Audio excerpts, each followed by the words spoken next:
Chapter 1. A Fire by the Sea. The wind was gentle, brushing over Elena's skin like soft silk as she crouched beside the flickering flames. The beach stretched endlessly in both directions, empty, golden, and still untouched by the outside world. Sunset washed the sky in burnt oranges and bruised violets, the kind of sky that promised magic. Kian leaned over the driftwood fire, focused, determined, flipping the scallops in their cast-iron pan with practiced hands. His sleeves were rolled up, forearms dusted with sea salt and sand. His dark hair danced with the breeze, a lock falling over his eyes. He looked up and grinned.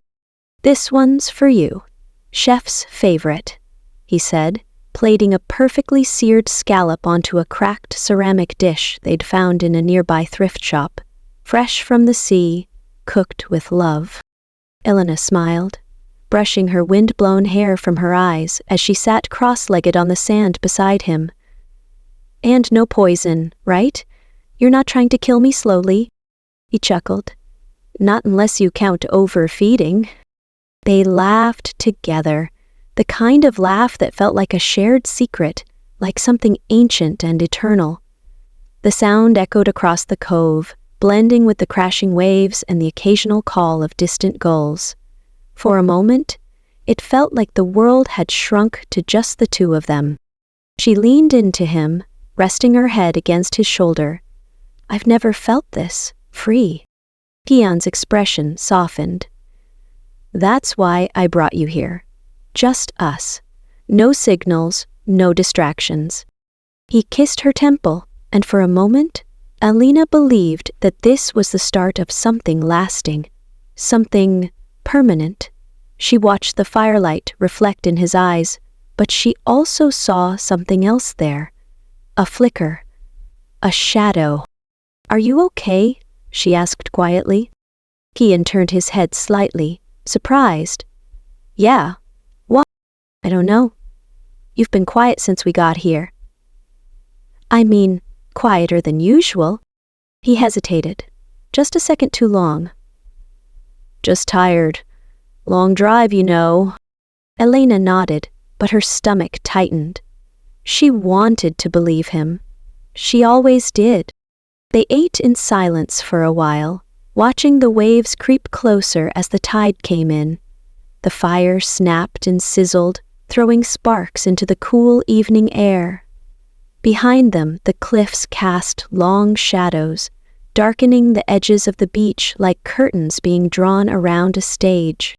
Then, they heard it. A crunching sound. Fast, desperate.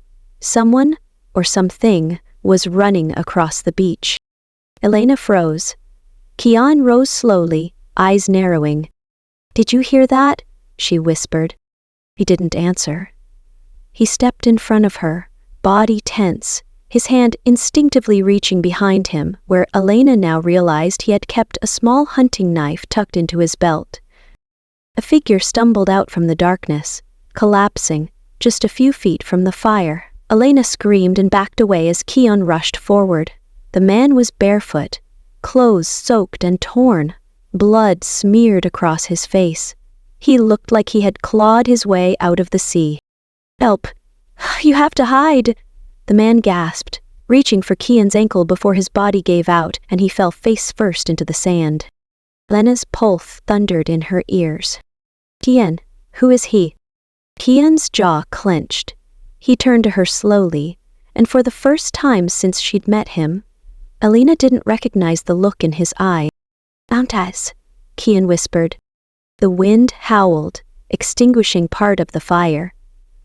Shadows grew, and just like that, the night was no longer romantic. It was dangerous. Chapter 2. The Stranger in the Sand. Kian knelt beside the unconscious man, fingers moving deftly to check his pulse. "Still alive," he muttered, eyes scanning the beach behind them. "Barely." Elena remained where she was, shivering despite the fire's warmth.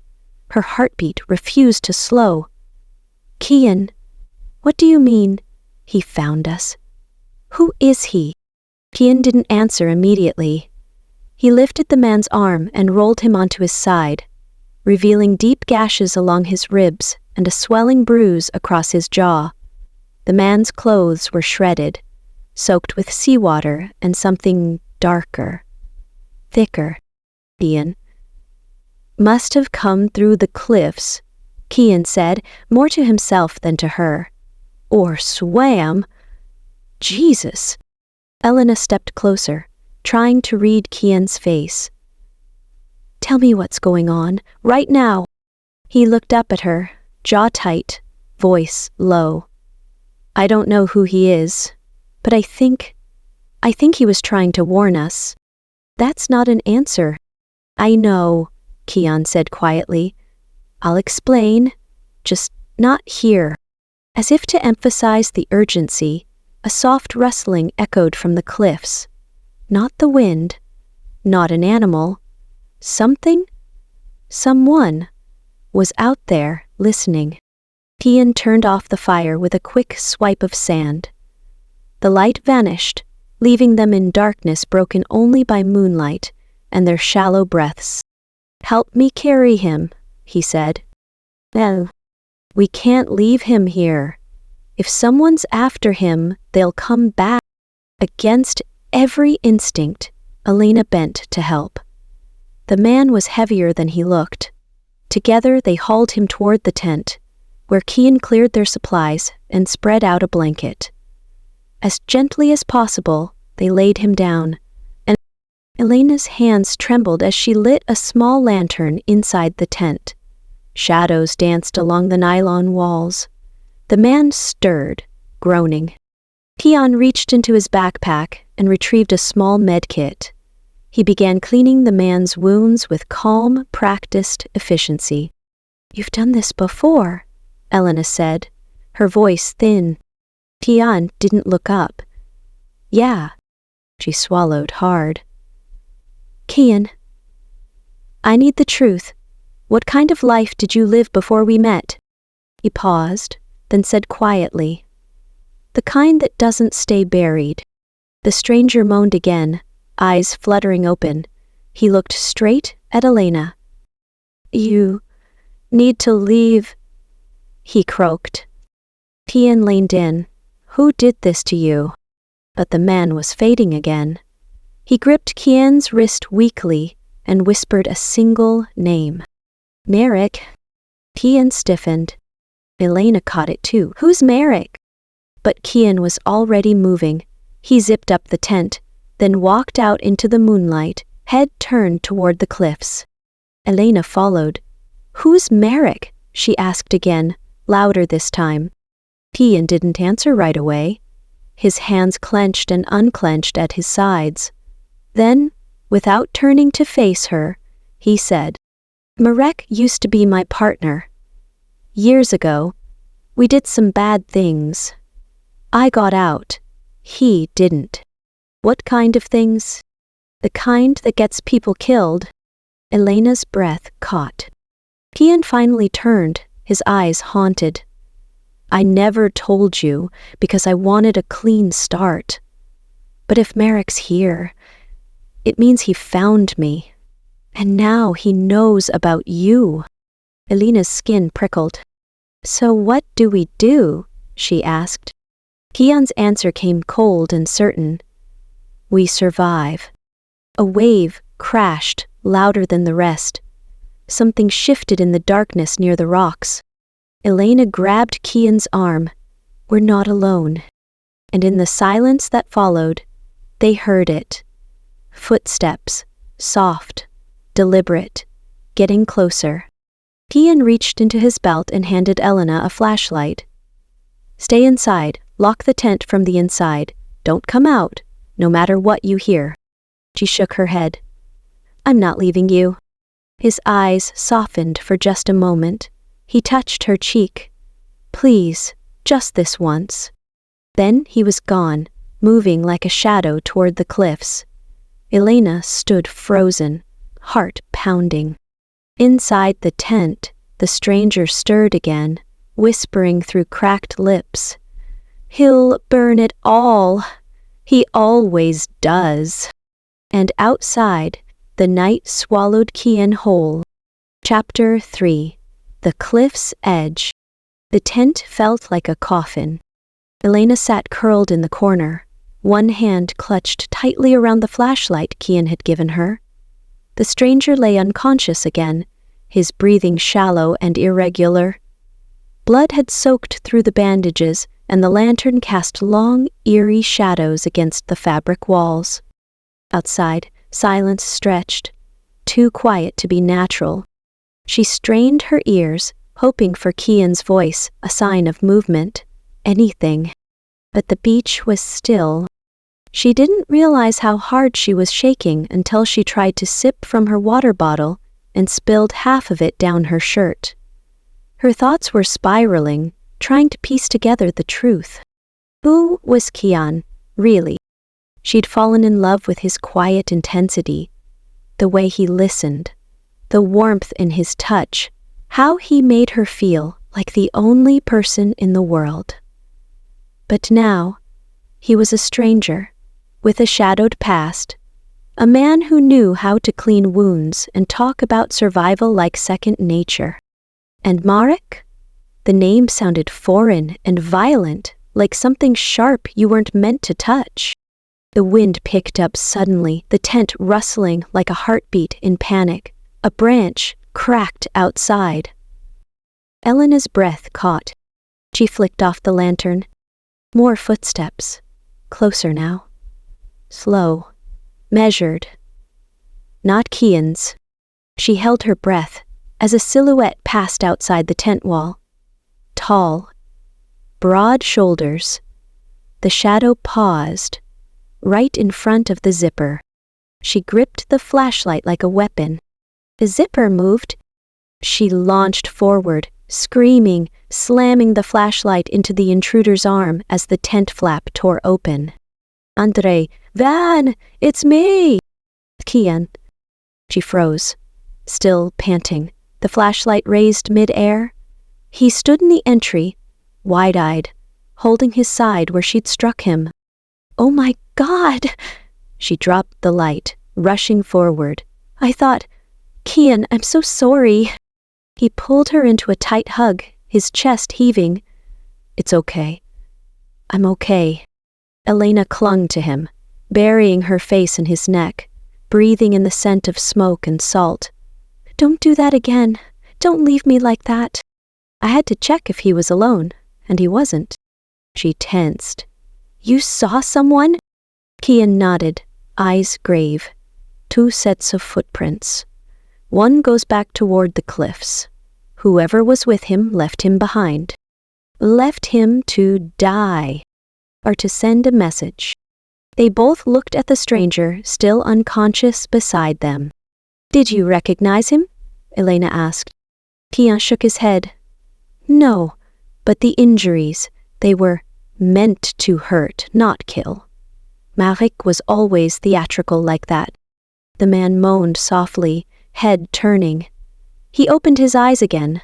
This time, they were clearer, glassy, but alert. "You're Kian," he rasped. Kian crouched beside him. "And you are?" The man swallowed with difficulty. "Danny. I was with Marek, but I wanted out. He doesn't let people leave." Kian's expression darkened. "Why follow me here?" Danny coughed, blood speckling his lips. "Didn't follow, just ran. I heard him talking. He knows about her." He pointed weakly at Elena. "She's leverage." Elena's stomach turned. Kian stood slowly, fists clenched. "We leave at dawn." "We should leave now," Elena urged. "It's too risky in the dark," Kian said. "There are cliffs on either side. One wrong step, we fall. We stay here tonight, hide if we must. At first light, we move." Elena wasn't sure she could sleep, but she nodded. The fire was long out, the beach cold. Kian laid beside her inside the tent, arms wrapped around her protectively. She pressed against him, grounding herself in his warmth. "Tell me," she whispered. "Tell me what happened with Marek." He hesitated, then said, "We were soldiers of fortune, not for a country, for ourselves. Smuggling. Arms, information. I wanted out after a mission went wrong. Marek didn't. He swore I'd pay. And now I'm paying too," Elena whispered. He held her tighter. "Not if I can help it." In the early hours, while the sky was still bruised purple, Elena drifted into an uneasy sleep. Her dreams were fractured, waves crashing over bodies, flames rising from sand, and eyes, cold, emotionless eyes, watching her from the cliffs. When she woke, Kian was gone. Only his warmth remained. Chapter 4. Shadows Before Sunrise. Elena sat up so fast she tangled in the sleeping bag. The morning light seeped pale through the tent fabric, casting everything in a gray hush. "Kian?" she called out, her voice cracking. No answer. She scrambled out of the tent barefoot, the cold sand biting at her toes. The beach looked emptier than ever. The fire pit from the night before was nothing more than blackened ash. The sea had gone flat and silver, as if holding its breath. "Kian!" she shouted again, louder. Silence answered. Her heart slammed against her chest. Her eyes scanned the cove, desperate. The cliffs loomed like silent judges. For a second, a horrible thought took root. What if he had left her? What if he had lured her here to disappear? No, no. She shook her head, grounding herself. Kian wasn't like that. He'd risked himself to protect her, to shield her from whatever Marek was. Still, he was gone. Elena turned and ducked back into the tent. The stranger was still lying down, eyes open, watching her. His skin had gone a sickly gray, sweat beading his forehead. "Left you too, huh?" Danny said, voice like sandpaper. "Wouldn't," Elena said, trying to believe it. Did, Danny croaked. "Because that's what men like him do when things get real. He probably ran back to finish what he started." She narrowed her eyes. "You don't know him." "No," Danny said, with a rasping chuckle, "but I know Marek, and I know how loyalty works with people like them. They think they're better until the fire gets too close." Elena turned away, grabbed the medkit. "Shut up. You need antibiotics, not conspiracy theories." Danny groaned. You're wasting your time. You'll both be dead by nightfall anyway." She knelt by him, trying to ignore the rising wave of panic. "I'm not letting that happen." As she changed his bandage, she kept glancing outside, searching the cliffs, the beach, the horizon. A full hour passed. 2. Still no sign of Kian. By midday, the sun burned hot and high. Sweat clung to her back. She stood by the fire pit, scanning the trail toward the cliffs for any sign of life. Then, movement. A figure, dark clothes, moving fast. Coming down the slope. Elena stepped back, heart thundering. "Kian?" she called out. The figure paused, looked up. It wasn't Kian. Elena's blood went cold. It was a man, stocky, dressed in black, with a military metal vest and a rifle slung across his shoulder. He wore a smirk on his face, like he'd been looking forward to this. She turned and ran for the tent. Behind her, she heard him shout, "Too late, sweetheart." Gunshot cracked through the air. Sand exploded beside her feet. She dove into the tent, zipped it shut, and grabbed the flashlight. "Turned weapon!" She scrambled over Danny, whose eyes widened in horror. "He's here," she gasped. "One of Marek's men." Nay weakly pointed to his jacket. Inside pocket. My gun. I took it when I ran. She reached in, trembling fingers brushing cool metal. A compact pistol. Footsteps thudded outside the tent.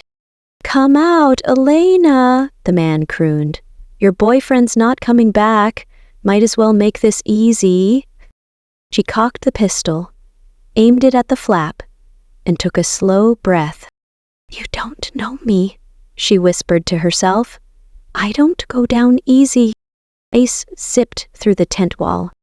She fired. The man screamed. She heard a thud. The flap burst open, and then another figure tackled the intruder from behind. They hit the sand hard, rolling, fists flying. Kian! Elena screamed. The gun fell from her hand as she watched him wrestle the man into the ground, blood streaking across both their faces. Run! Kian shouted. But Elena didn't. She grabbed the fallen pistol, aimed again, and fired a warning shot into the air. The sound stunned the man long enough for Kian to knock him unconscious with a brutal punch. Silence fell. Elena dropped the gun, falling to her knees. Kian looked up at her, breath ragged, eyes wide. You stayed, he said softly. She nodded, chest heaving. So did you. He moved toward her, gathering her into his arms. I told you I'd protect you. You almost died? So did you? Their foreheads touched. Their lips found each other in a desperate kiss, hot, shaky, filled with the terror of almost losing everything. The world spun around them, blood, sand, fear. And still, they kissed like they'd waited their whole lives for this moment. When they pulled apart, Elena looked into his eyes. No more secrets. Please. Kian nodded. After this, nothing stays hidden. She exhaled, heart still pounding.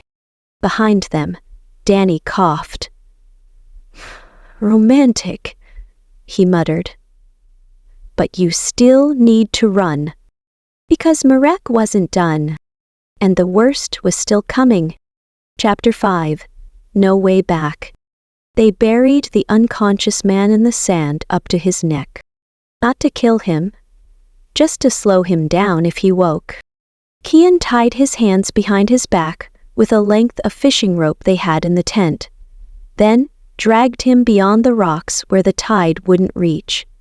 Elena watched in silence, her fingers still twitching from the adrenaline of pulling the trigger.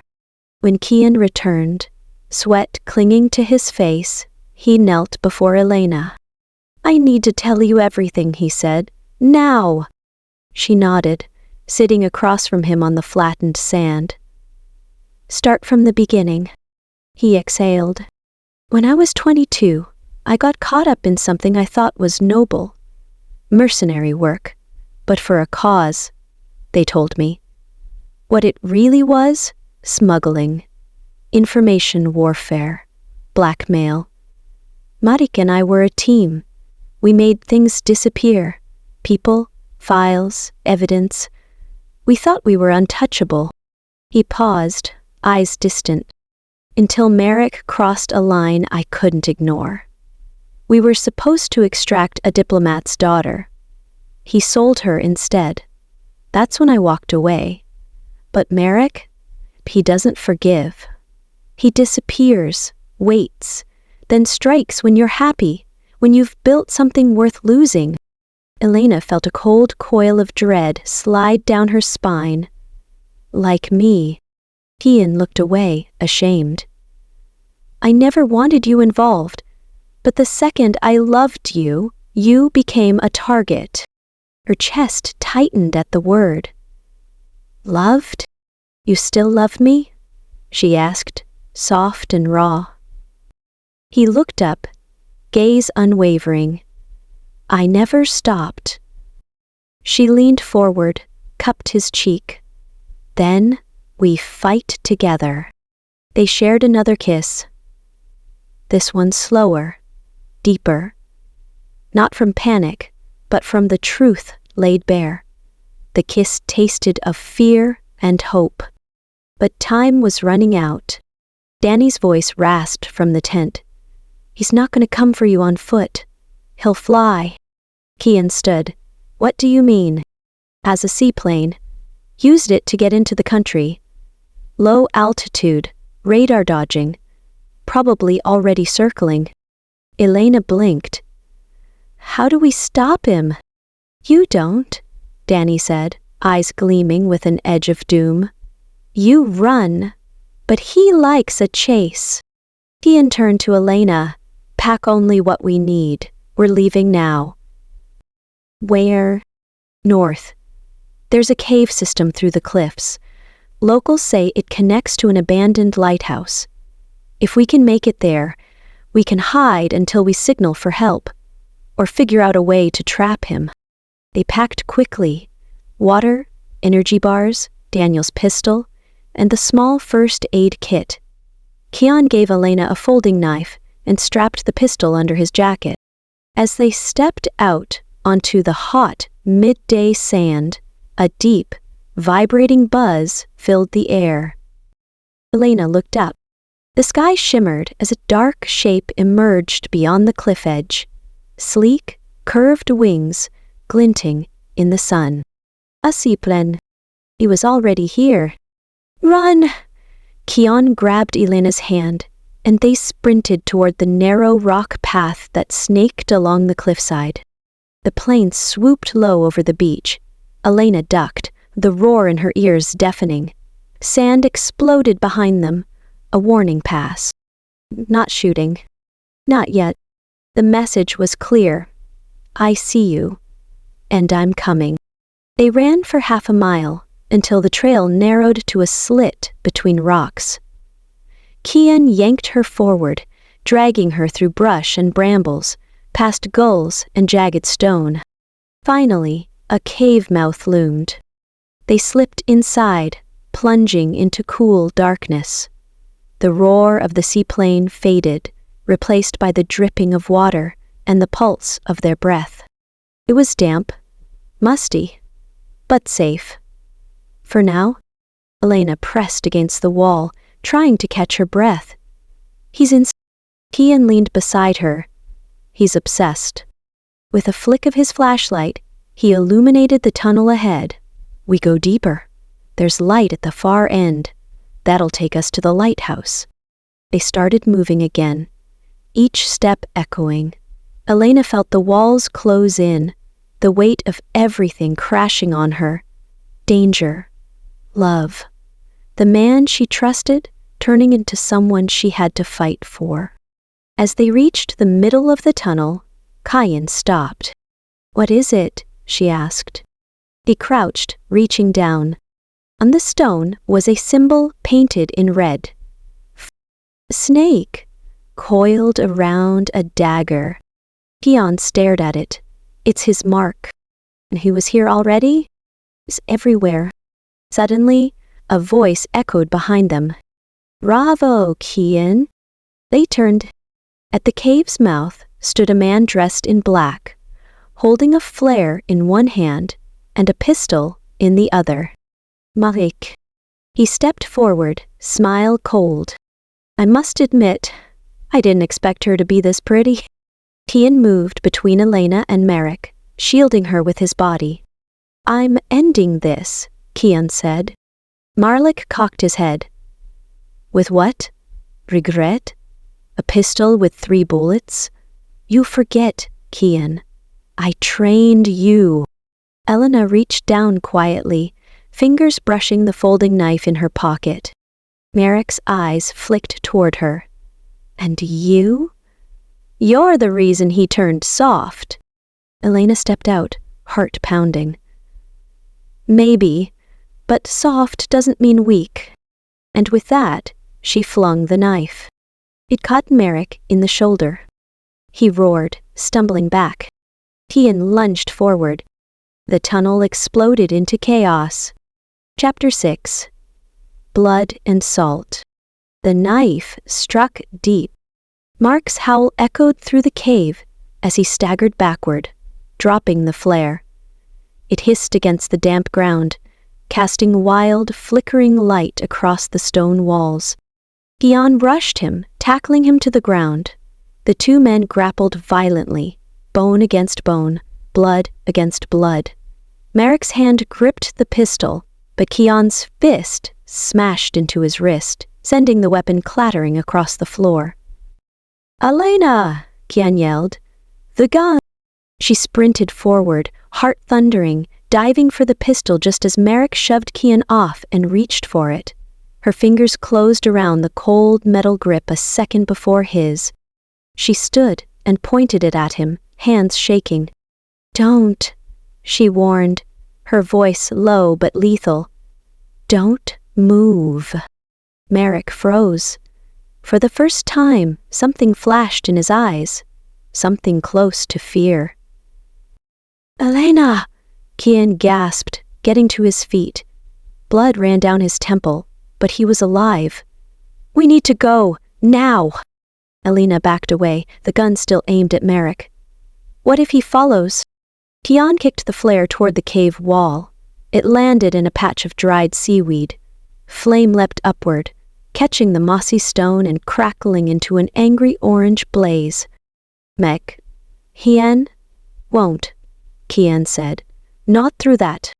Smoke filled the cave as they turned and ran, deeper into the darkness. Behind them, Merrick shouted, but his voice was drowned out by the fire's roar. They stumbled through the tunnel, coughing and blinking. The walls narrowed, then opened into a wide chamber. At the far end, a faint blue glow. "The lighthouse," Kian said hoarsely. "It's real." They emerged into the crumbling ruins of an old watchtower, perched high above the sea. Waves crashed below. Gulls cried overhead. Wind tore through the broken windows. Safe, for now. Elena dropped to her knees, gasping. Kian crouched beside her. "Let me see your hands." They were blistered and raw from the cave rocks. He pulled out the first aid kit and dabbed her skin gently with antiseptic. She winced. "I'm sorry," he said. "For what?"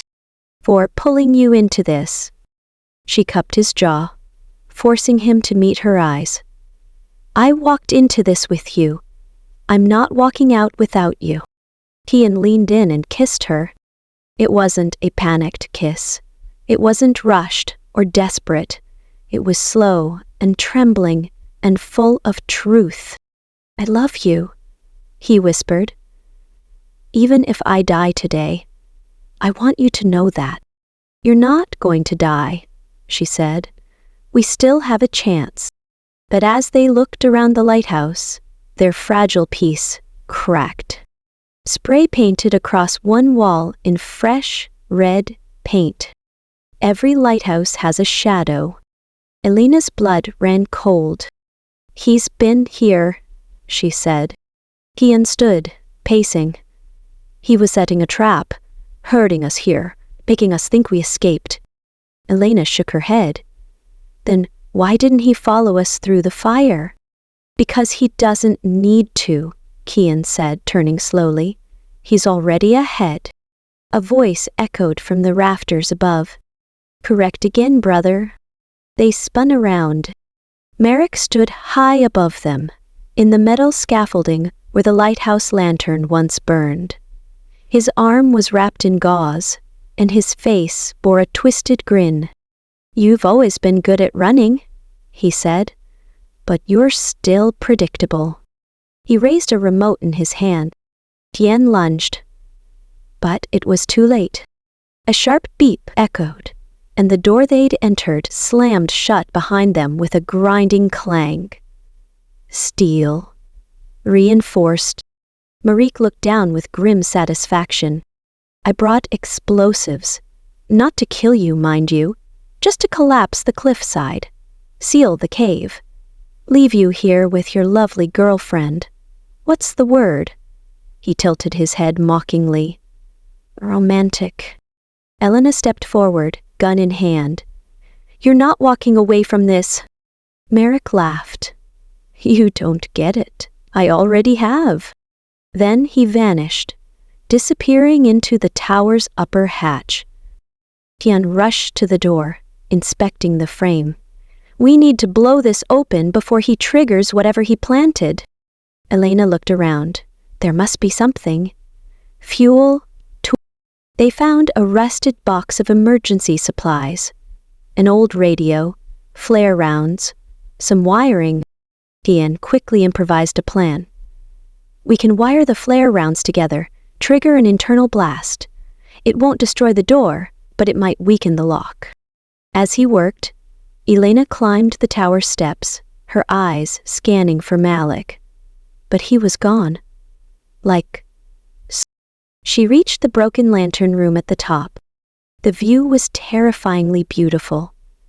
Endless blue ocean, a stretch of coastline far in the distance, and a boat, a small black speedboat slicing through the waves toward the beach below. Marik's extraction, she whispered. He planned everything. She climbed down. We need to move now. Kian nodded. I've wired the flare rounds. Stand back. He lit the fuse and ducked. Boom. The shock wave knocked them to the ground. Smoke filled the entryway, and the door hung loose on broken hinges. They ran through it, coughing, the lighthouse crumbling behind them. They were free. But the game wasn't over. They raced across the cliffs, following the shoreline down.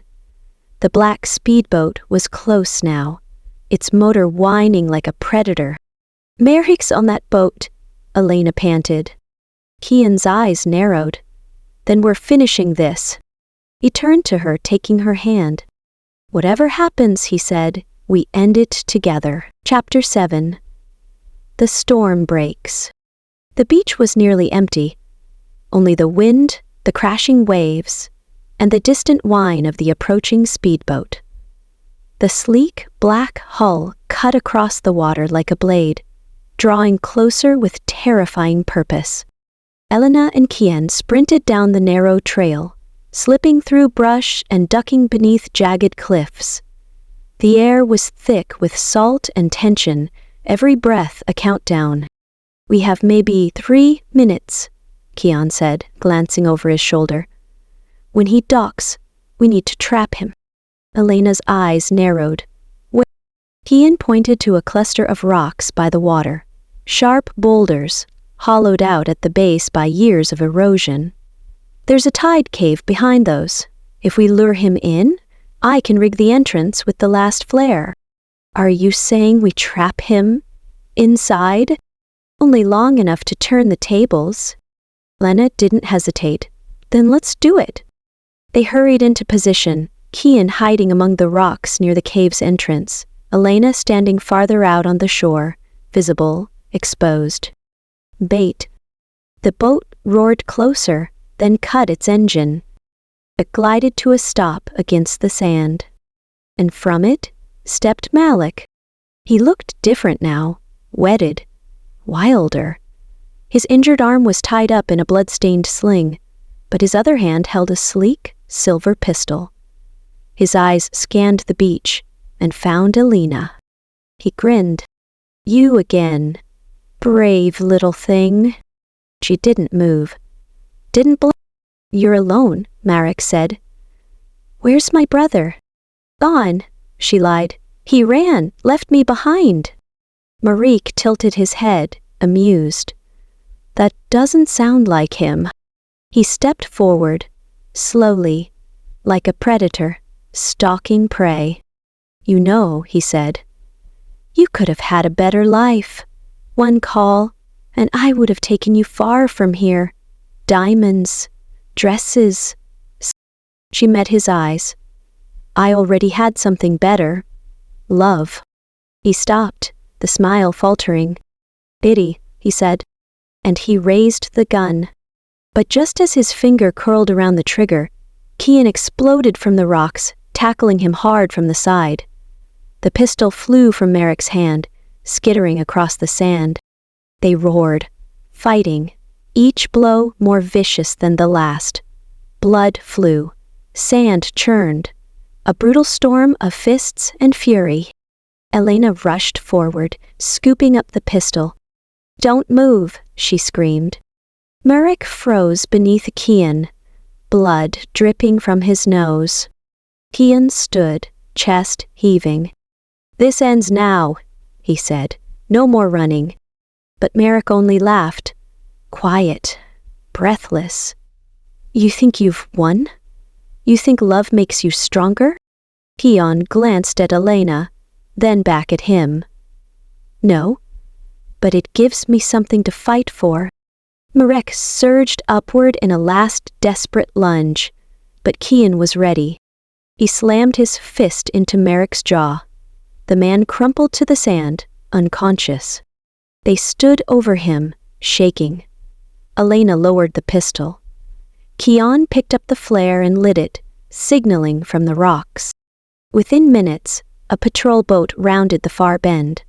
Coastal security. Danny must have reached them. When they docked, Elena and Kian flagged them down. "We have someone for you," Elena said, pointing to the unmoving figure in the sand. Marek stirred, groaning. The officers swarmed him, cuffs ready. As they dragged Marek away, he looked up at Kian, hate in his eyes. "This isn't over." But it was. Kian turned to Elena, pulled her into his arms. She buried her face in his neck, tears hot against his skin. "I thought I lost you." "Not a chance," he whispered. They held each other on the sand, the morning sun beginning to rise over the ocean. The storm had passed, but the fire between them had only just begun. Chapter 8. The Tide After the Storm. The ambulance lights faded into the distance, taking Malek and the last piece of their nightmare with it. The beach returned to silence, broken only by the whispering waves and the wind weaving through the cliffs. Elena sat on a driftwood log, her knees pulled up to her chest, Kian's jacket draped around her shoulders. She felt hollow, the adrenaline draining from her body, leaving only a strange stillness. Kian returned from speaking with the officers. He knelt in front of her. "He's in custody. They're linking him to 2 disappearances, and the diamonds. It's all out now." Elena looked at him, her voice small. "So, it's over?" Kian nodded. "The danger is, but the healing? That's just beginning." She reached out, threading her fingers through his. "I don't want to leave this place, not yet." "We don't have to," he said. "We can stay, just us." He helped her to her feet. Together they walked along the shore until they found their old fire pit, buried in sand but still there. The memory of that night, the warmth, the teasing, the way she had fallen asleep beside him, flickered like a ghost between them. "I was falling for you then," she said softly. "No," he replied. "I was falling too, fast, hard." The sun crept higher, warming their skin. The horror of the past few days seemed surreal now, like a half-remembered nightmare. But the bond between them, the one forged not in peace but in fire, was real. It pulsed in every look, every heartbeat, every breath. Kian brushed sand from her hair and kissed her forehead. "I never told you why I came back here." She turned to him. "I thought I was chasing a ghost," he continued, "trying to find something I lost. But then I met you, and I realized I wasn't supposed to find the past, I was supposed to find you." Elena's eyes glistened. "I used to think love happened quietly, softly. I never imagined it would come crashing in like a storm." He smiled. "Storms can wash things clean." They kissed again, this time with no fear, no urgency, only longing and love. Later, they returned to the cottage. The police had cleared the place, swept for any trace of Merrick's madness. It felt lighter now, safe, like home. Kian cleaned the cut on Elena's arm and bandaged it carefully.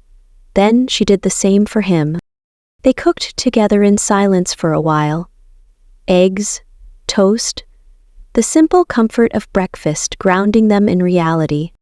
Then, on the porch, wrapped in a single blanket, they watched the ocean. "I don't know what comes next," Elena admitted. "But I don't want to do it alone." "You won't," Kian said. "I'm not going anywhere." They stayed like that until the sky blushed with pink and lavender, until the pain dulled and the love remained.